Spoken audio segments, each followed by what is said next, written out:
measure? All right, thank you. Show of hands of those who are here in opposition to the measure. Seeing nobody in opposition, those in favor wish to speak. Why, Mr. Stern, of course. Come on up.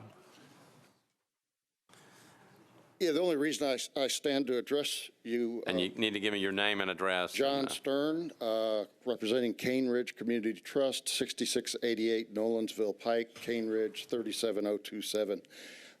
This is an unusual bill and an unusual piece of legislation, quite remarkable, actually. We're currently tracking about 20 developments out in the Cane Ridge area, 10 of which that are pretty active. This particular one came on our radar a couple of months ago, and it came on board because the codes department were actually implementing enforcement action, believe it or not. And it was caused by what we understand is a developer who wanted to buy a piece of property from a little old lady. And this little old lady happened to have a 3-acre piece of property with 4 little rental units on it, back in the woods. Can't see it from Nolensville Pike. She wouldn't sell it to him, so he turned her in.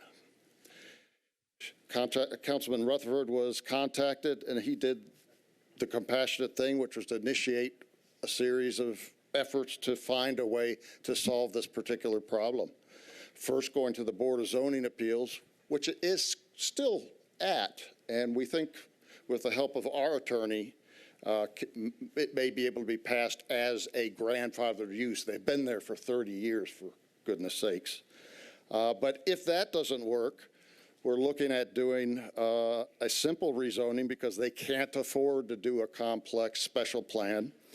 But with the partnership of Metro government and a nonprofit organization, Cane Ridge Community Trust, we're going to be able to put restrictive covenants on that property so that when the woman does pass, the unrestricted uses aren't allowed. So thank you, Mr. President, and thank you, Councilman Rutherford. All right, thank you. Anybody else wishing to speak on this one? All right, seeing none.